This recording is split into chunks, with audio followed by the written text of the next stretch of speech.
Eu sou novato.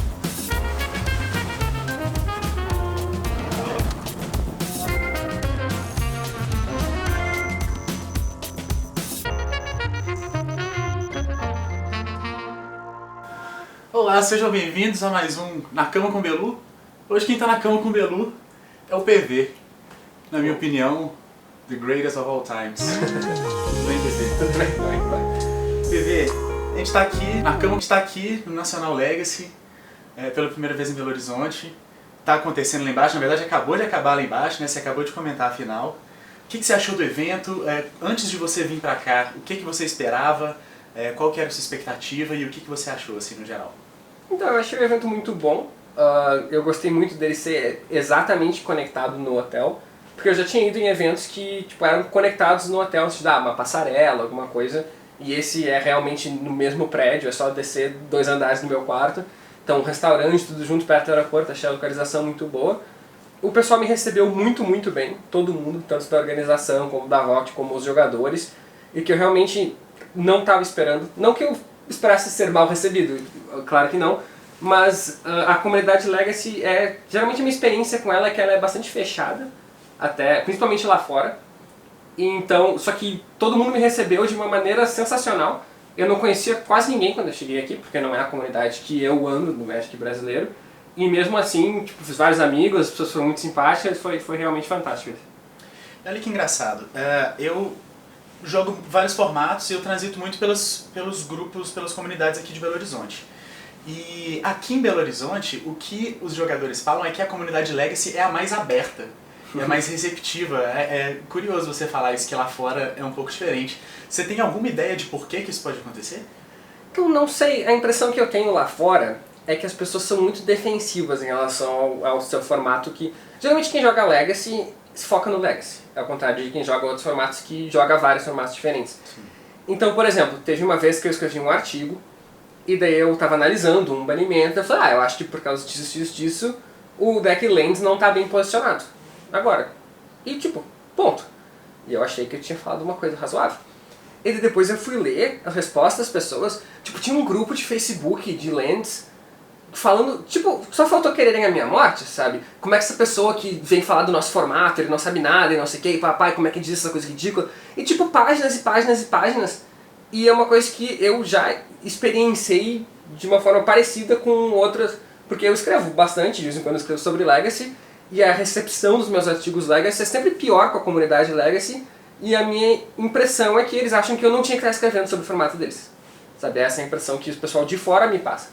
Então eu achei que talvez a comunidade Legacy do Brasil fosse ser um pouco fechada também, mas foi justamente o contrário aqui, por isso que me surpreendeu positivamente.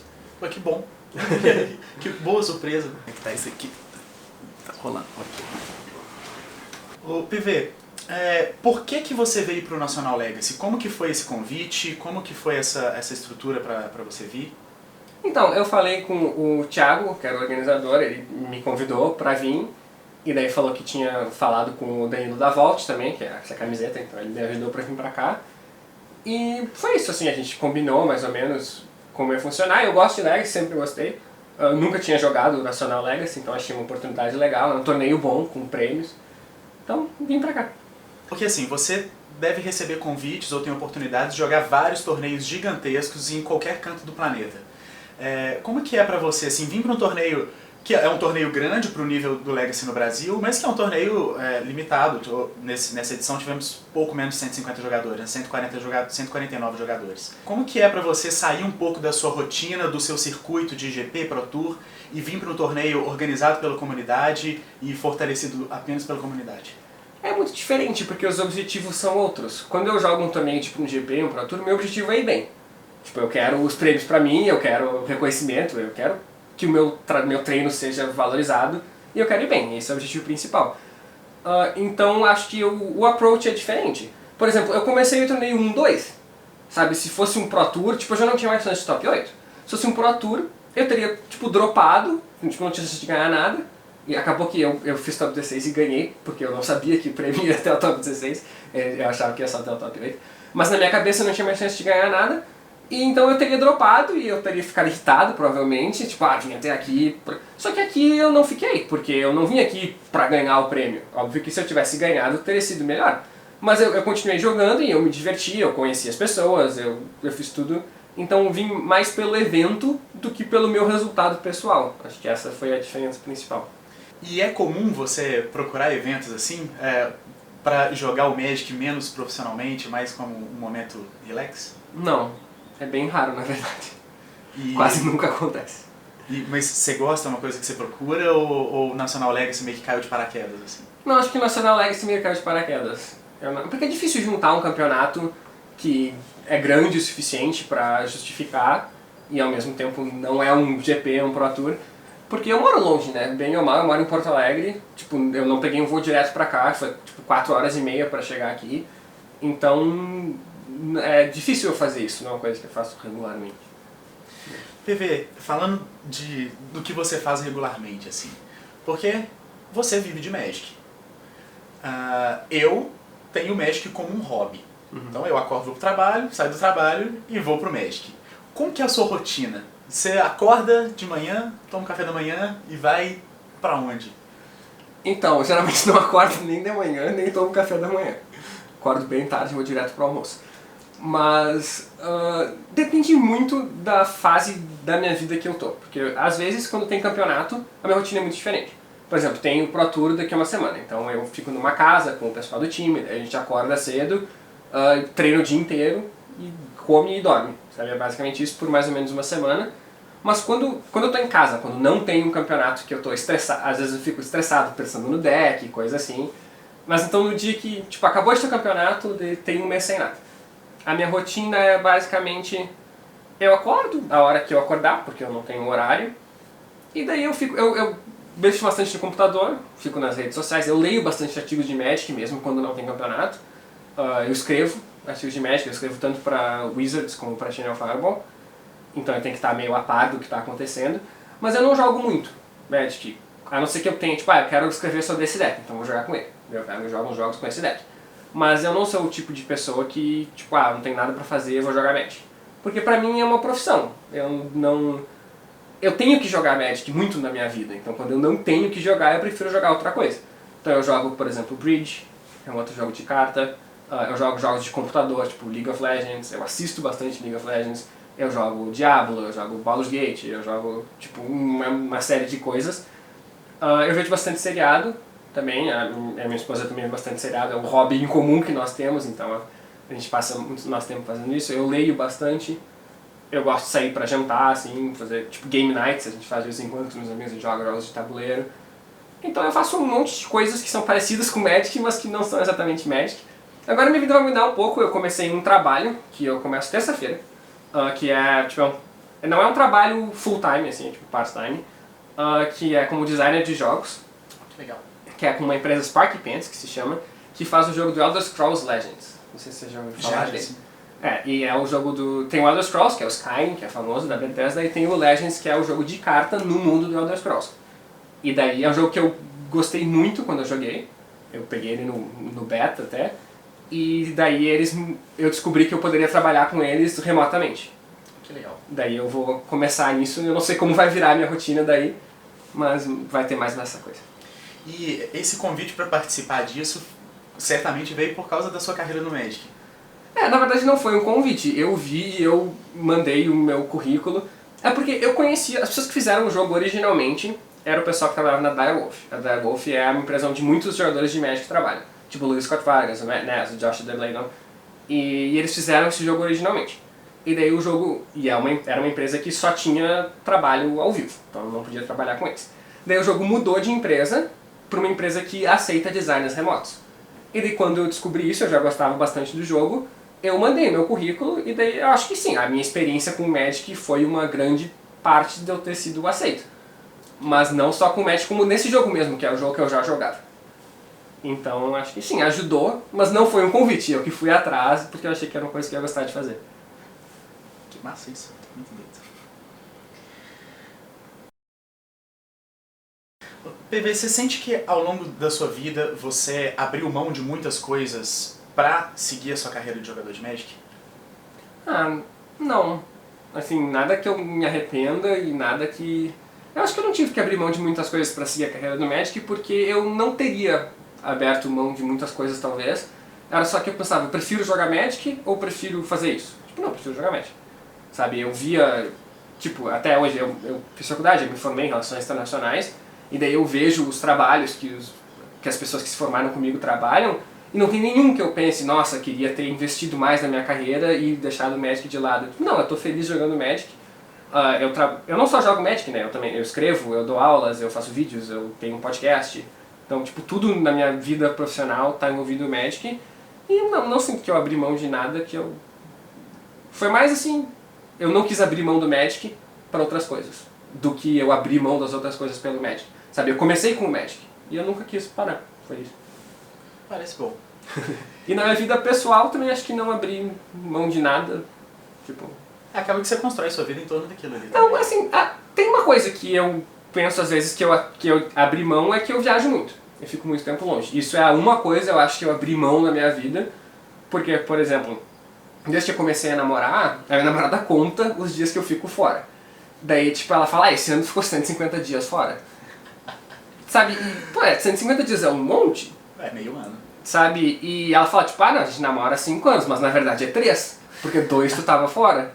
E eu, tipo, isso eu não gosto, eu prefiro estar aqui, sabe? Eu perco datas comemorativas, tipo, o aniversário da minha mãe cai num campeonato que é, tipo, é perto do Dia das Mães, e é perto de um campeonato que o Pro Tour é sempre nessa data. Então acho que faz uns 5 anos que eu não vejo a minha mãe no Dia das Mães, sabe, e nem no aniversário dela. E, tipo, esses momentos, tipo, teve uma vez que eu tava viajando e, tipo, a minha tia faleceu, sabe, tipo, eu não tô aqui com a minha família nesse momento.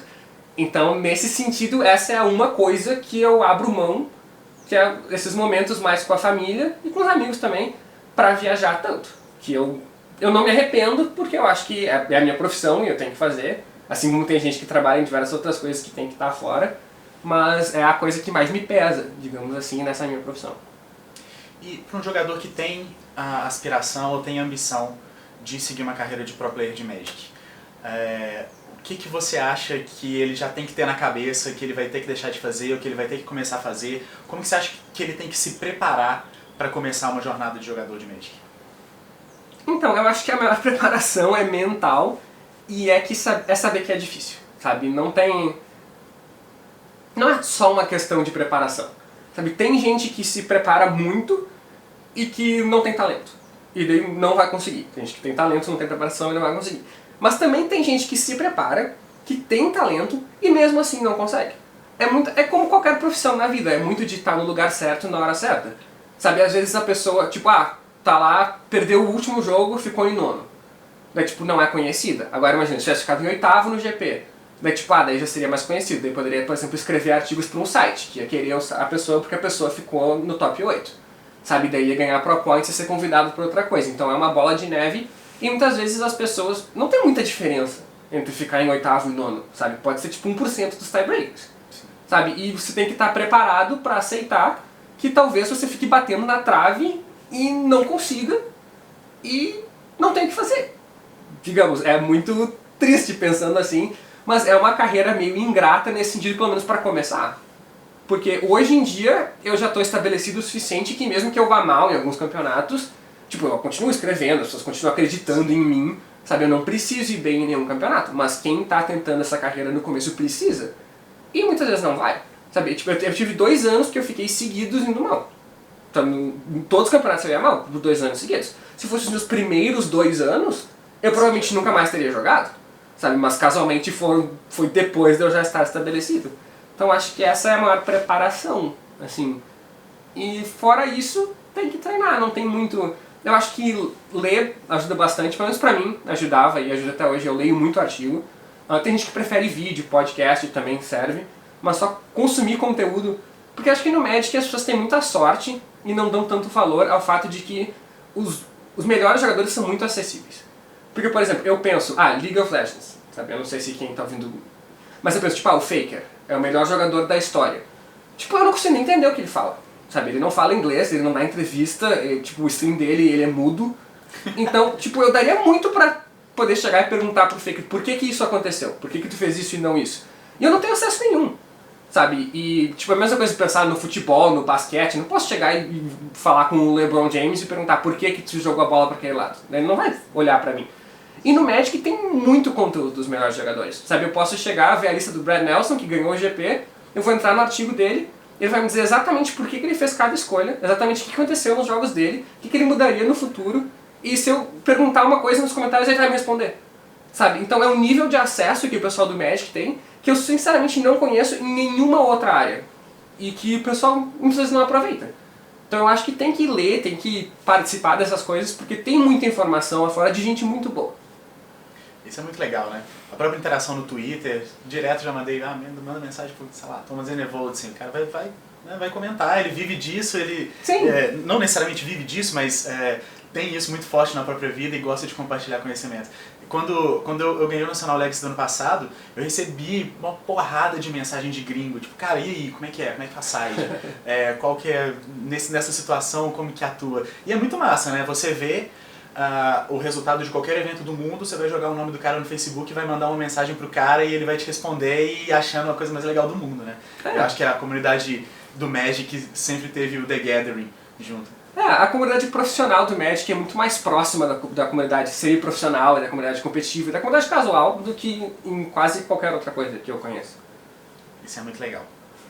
Uma coisa que as pessoas comentam muito aqui no Brasil é de como os jogadores que estão no cenário competitivo aqui não têm apoio. Como que foi pra você no começo? Você teve apoio desde o começo ou você estava na hora certa e no lugar certo? E como que você vê essa baixa na cultura do apoio dos lojistas aos jogadores aqui no Brasil? Principalmente comparando ao que você vê lá fora. Então é difícil para eu comparar para lá fora porque eu não sei como esse apoio é dado lá fora num nível mais local. Então o que eu conheço é tipo lojas como Tina Fireball, Star City, que daí apoiam no sentido que elas nos empregam, então nos patrocinam e a gente escreve artigos. E tipo, isso é um grande apoio, mas eu acho que isso é uma coisa que quem está começando não tem acesso. Então acho que não é exatamente o escopo da tua pergunta, não sei se...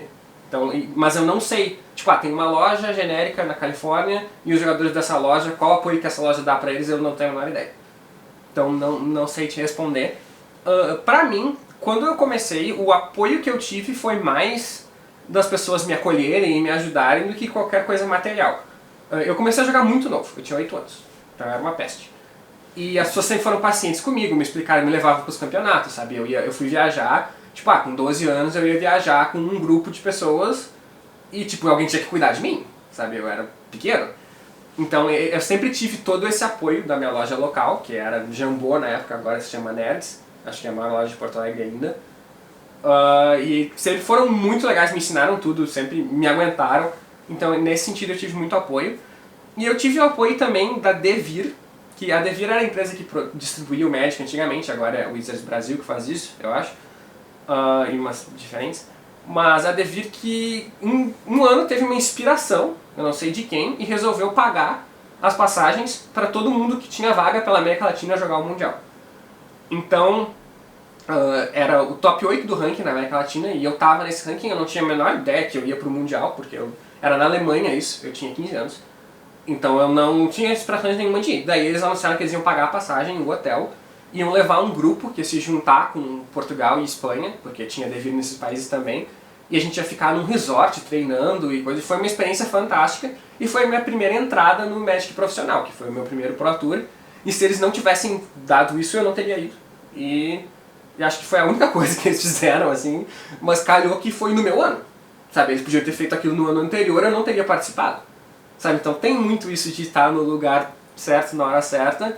Você top decou uma passagem pra mim, isso. Uma passagem, hotel, um grupo de pessoas. Sabe, eu não conhecia ninguém, eu fiquei conhecendo todos os jogadores famosos brasileiros, porque no Rio Grande do Sul é longe, bem ou mal, dos polos. E nessa viagem, sabe, e, inclusive fiz contatos portugueses e espanhóis, que até hoje são pessoas que eu falo de vez em quando e que conhecia há mais de 10 anos atrás por causa desse apoio da Devir. Então eu acho que, no sentido de... Eu acho que o que é mais importante para quem está começando é a oportunidade de participar. Porque é muito ruim quando eu ganho uma passagem, eu ganho uma vaga para algum lugar e eu não posso ir. Sabe, tipo, eu desperdicei tudo que fiz para levar essa vaga. Então o que eu esperaria de uma loja que quer apoiar os seus jogadores, além de ter o cenário local, seria assim, tipo, me dá as condições de ir nos campeonatos. E daí é indo nos campeonatos que tu fica melhor, que tu faz o teu nome, que tu começa a andar com as tuas próprias pernas, digamos assim. Mas ao mesmo tempo eu sei que isso não é difícil dar um retorno material para a loja, então tem que achar uma loja que tenha tipo, a intenção realmente de melhorar o cenário, sabe? O que não é muito fácil. Eu acho que não dá pra cobrar também da loja, tipo, não, essa pessoa ganhou o trial da tua loja, mas... Isso é uma coisa que pode fazer, por exemplo, tenta botar passagens no meio das premiações. Então, tipo, a pessoa ganhou um trial pra jogar o PT, ou uma PPTQ pra jogar o PTQ. Sabe, tipo, ao invés de dar, sei lá, uma caixa de booster, dá, tipo, um menos e dá uma passagem. Sabe, acho que isso é uma coisa que pode fazer nesse sentido. Isso foi, inclusive, bastante incentivado pela organização desse Nacional Legacy. Muitos jogadores vieram muitos jogadores do Nordeste, vieram uma galera do Sul, galera do Rio, galera do Brasil inteiro, e muitos torneios davam a passagem para Belo Horizonte. O cara ganhou a passagem, ele não tem desculpa para não vir jogar com a gente. É porque não pode ser um problema, né? Tipo, ganhei esses 2 buys, e agora? Tipo, não tenho como ir, mas devo ficar pensando, não, vou desperdiçar esses 2 buys pro Nacional. Sabe, tem que ser uma coisa mais fácil, assim, eu acho. Não tem que ser, mas é melhor que seja. Qual foi a última vez que você tinha jogado um torneio sem buy? Que outras pessoas tivessem buy faz muito tempo. Deve fazer... mais de 15 anos, com certeza. Tipo, eu joguei torneio sem buys porque não tem buy, sabe? Mas em torneio que tem pessoas que não estão jogando as primeiras rodadas e eu tô faz muito tempo. Foi uma experiência nova, é muito cansativo jogar 9 rodadas, muito cansativo. Sabe, isso a gente tem de vez em quando nos torneios de time, que torneio de time não tem buy. Mas geralmente 8 rodadas, e, tipo, joguei 9, foi muito tempo. E as pessoas têm que jogar sempre, né? Pois é. Eu sei que é um privilégio, mas foi tipo um choque nesse sentido. Como que você escolheu o seu deck pro Nacional? Com quem que você conversou? Você pediu dica pra alguém ou você deu dica pra alguém? O que você esperava do meta? Então, eu não tive muito tempo de treinar, pra ser bem sincero, porque eu voltei de uma viagem de 1 mês e meio, agora porque eu me casei, daí fui pra Lua de Mel, daí fui direto pro Pro Tour, e daí cheguei aqui, tive que resolver um monte de coisas que ficaram paradas nesse 1 mês e meio, e logo depois já era o Nacional. Então o que eu pensei? Eu vou jogar com um deck que eu conheça, e eu dei uma olhada no que estava indo bem, assim, no Magic Online, nos últimos GPs, que está o Miracles. Eu jogo de Miracles.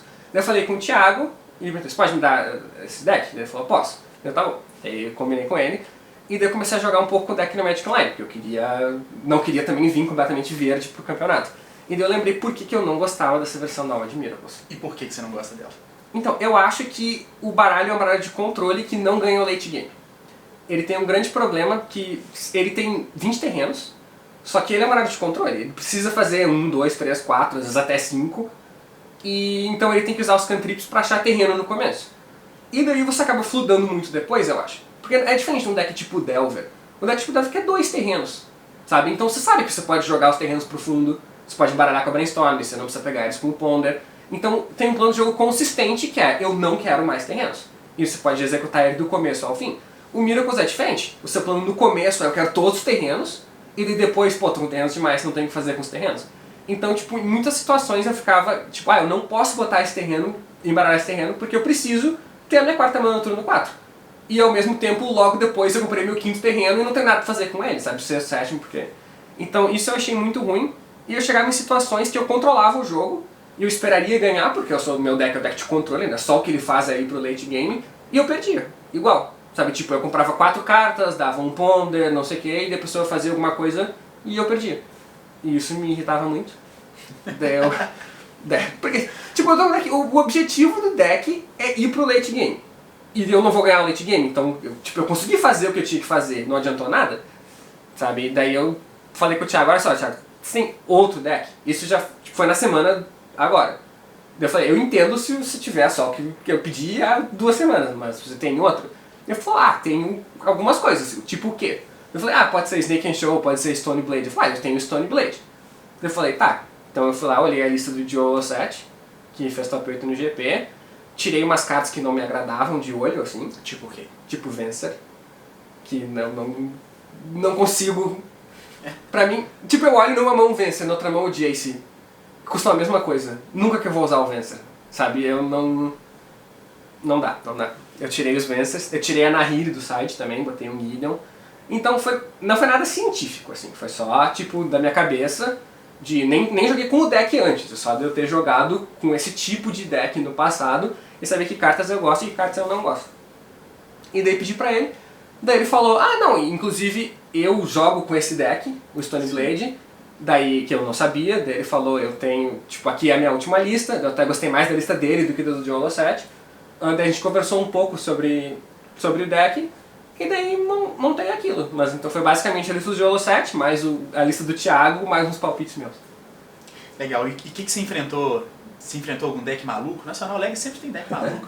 O que você enfrentou que foi mais difícil? O que você enfrentou que foi mais fácil? O que você esperava do meta e o que você observou do meta? Eu não sabia muito o que esperar, porque o meta do Legacy é muito variado e ele não muda muito. Eu acho que ele muda, é muito devagar pra mudar.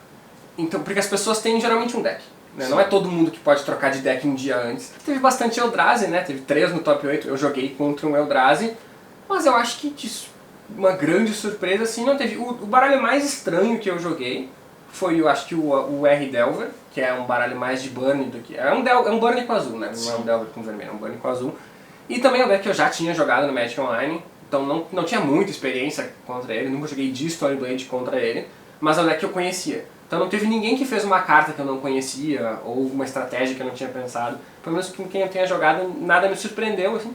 E eu peguei um mix razoável de decks, eu acho que o único deck que eu peguei 2 vezes foi o Grixis Control, que eu joguei contra 2 deles, e que acho que comparado com o que tinha no field também não foi nenhuma surpresa. E é isso aí, acho que foi bem não previsível, mas bem dentro do esperado. E qual match assim, que você lembra que foi mais complicado?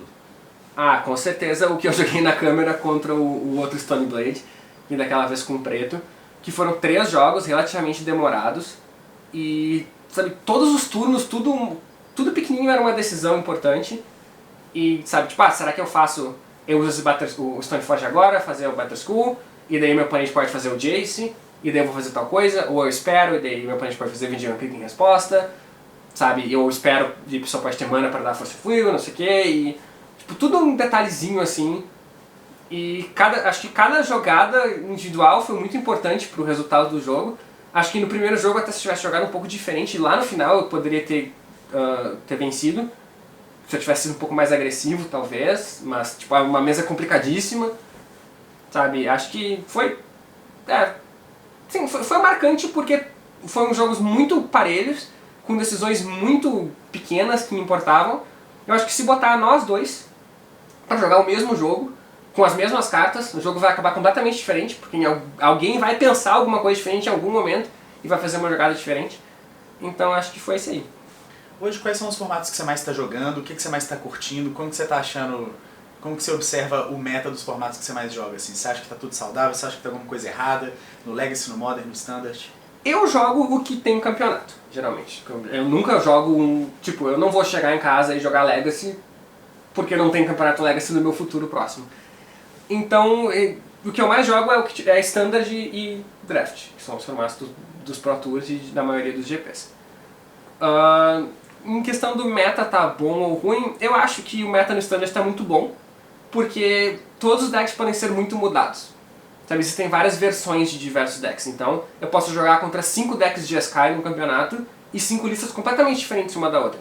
Isso é muito diferente do que aconteceu, por exemplo, em Teros, que foi um dos standards que as pessoas falam que era horrível, que tinha decks que tinha Mono Blue, tinha Mono Black. Então você pega um deck Mono Black, ele usa as 75 cartas pretas boas do formato, sabe? Não tem outra carta pra usar. Então se pegar outro deck Mono Black, vai usar as mesmas 75. Não tem nenhuma boa que o outro já não estava usando. Sabe? Não tem estratégia diferente. Então todos os decks de um tipo são exatamente iguais.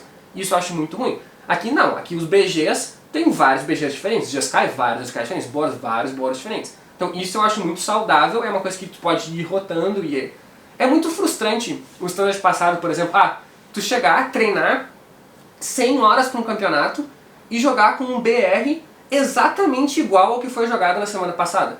Fica pensando, por que eu treinei 100 horas? Sabe? Por que eu não treinei 2 horas e cheguei na mesma lista? Não precisava ter feito nada.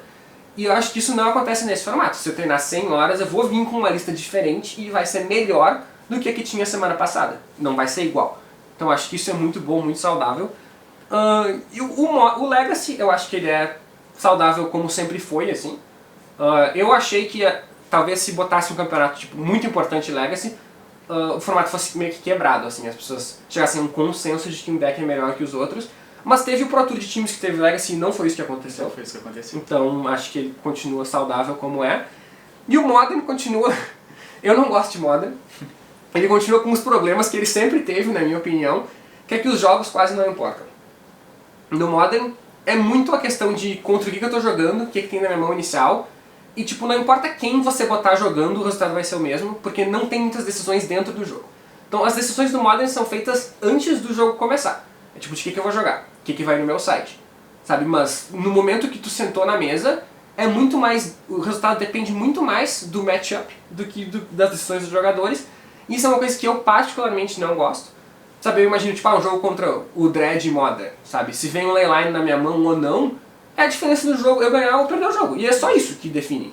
Sabe, no Legacy tem decks que são assim também, mas tem mais jogo. Tipo, a gente viu o Elfos contra o Storm nesse top 8, Sim. Tinha o leyline, mas foi um jogo. O jogo aconteceu e no final o Elfos ganhou. Sabe, e no Modern não acontece isso. Tipo, tem o leyline e não é um jogo, ou não tem leyline e não é um jogo também. Então eu não gosto dessa mecânica e por isso eu não gosto muito de Modern. Eu sei que Modern é muito popular, as pessoas adoram Modern, então não estou dizendo acabe com os torneios Modern, porque eu não gosto. Mas eu não gosto de jogar Modern. Eu joguei contra BR Animator, eu fiz Cálice pra 0, Cálice pra 1, Leyline, perdi o jogo. Você acredita? Não, eu Resposta acredito, pra porque tudo, eu tem resposta tava pra do tudo. seu lado, na verdade, no primeiro jogo. Verdade, você tava... E eu nem sabia do que você estava jogando quando o jogo acabou. Porque eu Deu só tempo. vi o seu oponente... Não, o seu oponente começou, ele fez mana, ritual, entombe, animate dead, você só pegou a mão, jogou no cemitério, jogou no Grimório, e eu não tinha nem terminado meu Maligno. E o jogo já tinha acabado e eu não sabia o que estava jogando. E quando as pessoas falam que o Legacy é um formato de turno zero, eu brigo com elas. O que você acha disso? Eu acho que tem baralhos que são baralhos de turno zero. Só que eu odeio esses baralhos. Tipo o Belcher. Não tem como olhar para um jogo que o Belcher está incluído e dizer que não é um deck de turno zero. Tipo, alguém vai ganhar no turno zero, sabe? Ou é o Belcher ou é o oponente, porque deu a Force of Will, ou porque o Belcher me ligou a 3, sabe? O jogo, tipo, vai acabar no turno 1 ou 2. Mas é que eu acho que esses decks são meio ruins e não são muito populares. Então, o mais popular deles é o Reanimator, mas é que só no Game 1 ele é de turno zero, digamos. Sim. E tipo, a gente vê também, a gente viu o Reanimator contra o Eldrazi, que o Reanimator reanimou uma criatura e perdeu, sabe? Então, eu acho que é injusto dizer que é um formato de turno zero, porque não é. E o Legacy é um formato que, ao contrário do Standard, muitas vezes eu olho e eu não sei quem vai ganhar o jogo, sabe? No Standard, e no Modern também, em muitos matches, tu olha o jogo no meio do jogo, tu pensa, tá, esse jogo vai demorar mais 10 minutos, mas as pessoas vão ganhar. Sabe? E no Legacy é difícil eu pensar isso. Eu olho e penso, esse jogo vai demorar mais 10 minutos e qualquer jogador pode ganhar. Então os jogos Legacy são muito interessantes e eu acho que não é um formato de turno zero, apesar de ter decks que são decks de turno zero. E, assim, eu sou suspeito pra falar, sou apaixonado pelo Legacy, você gosta muito também. Você tem algum conselho, alguma dica pro jogador que quer entrar no Legacy, que quer experimentar o Legacy, que quer viver isso que a gente viveu esse fim de semana? A gente sabe que é difícil. É difícil porque as cartas são muito caras. Acho que esse é o problema maior. E se tu for pensar, as cartas Legacy são um bom investimento, né? Porque elas só valorizam. Eu acho que nunca vi uma carta Legacy cair de preço, nem se for reprintada. E tu pode usar elas a vida toda, porque o baralho continua o mesmo, praticamente. Só que a barreira de entrada é muito alta. Então mesmo, tipo, tem gente que não tem. O deck que eu tava jogando, eu acho que é tipo uns 20 mil reais. Sabe, quem que tem 20 mil reais pra entrar no formato de, não gostei. Então, isso é muito difícil. Mas eu acho que... não sei que conselho eu daria. Tipo, é um formato muito bom. A pessoa pode tentar no Magic Online. Sabe, isso não cria uma comunidade Legacy, mas no Magic Online o Legacy é muito barato. Então tu pode pelo menos ver que baralho tu quer. Tipo, treinar com vários baralhos no Magic Online. E daí depois ir tentando conseguir os baralhos na vida real. E eu acho que a comunidade Legacy, pelo menos pelo que eu vi, é bem tranquilo de emprestar a carta. E eu sei que são cartas muito caras, então é muito difícil chegar pra alguém que tu não conhece e dizer me empresta esse deck de 10 mil reais. Sabe, não é difícil. Mas se tu já tá na comunidade, se tu já é amigo das pessoas, tipo, tem esse deck, tá faltando essas duais aqui, tipo, alguém vai te emprestar, sabe? Então, eu tenho um conselho. Acha sua galera do Legacy, da sua cidade, da sua loja, pega as cartas emprestadas, conversa com a galera, o pessoal aqui no Brasil é muito tranquilo. Nesse Nacional jogaram 5 decks meus, contando o meu, mais 60, 70 cartas, se for somada à faculdade das crianças toda. Então procura a galera, não ter as cartas não é um impedimento completo assim, para você se divertir, jogar e conhecer a galera. Então vale a pena ir. Claro que é mais difícil para quando você não conhece as pessoas, mas acho que vale a tentativa, puxa um papo, né, pede conselho, você acaba jogando Legacy. PV, qual que é a sua diva pop favorita? Então, eu acho que é a Christina Aguilera. Ela não é a que tem as minhas músicas favoritas, e nem é que eu acho que canta melhor, mas eu gosto dela. Ela, tipo, em entrevistas, e ela no The Voice, sabe, tipo, ela é legal. Eu acho que ela é uma boa opção de diva pop para ser a sua diva favorita. PV, muito obrigado pela presença no Nacional, por essa conversa. Eu espero que o pessoal curta também e que consigam absorver o que você trouxe de informação, o que você trouxe de conteúdo. Agradeço principalmente porque é muito raro a gente ter a oportunidade de conversar com jogadores do seu nível num conteúdo em português que todo mundo vai conseguir acessar. Obrigado também por fazer parte do Nacional Legacy. A presença de jogadores como você engrandece muito a nossa comunidade. Obrigado demais. Obrigado a você também e a quem me trouxe aqui. Novamente eu fui muito bem recebido, então só tenho a agradecer. E também ao pessoal que assiste e torce em casa, porque é muito gratificante, sabe? Mesmo quando eu ganho, quando eu perco, eu chegar em casa e eu ler mensagens de gente que estava torcendo e que, sem mesmo me conhecer, sabe, tá investido emocionalmente no meu resultado. Então isso pra mim vale muito, então eu queria agradecer a todo mundo que sempre apoia e o pessoal que me trouxe aqui. Esse vídeo tem o apoio, esse vídeo e a presença do PV tem o apoio da Vault of Cards, vou colocar o link aqui embaixo, se inscreva no canal e essas coisas que eu ainda não aprendi a falar, mas tá aqui embaixo. Até já.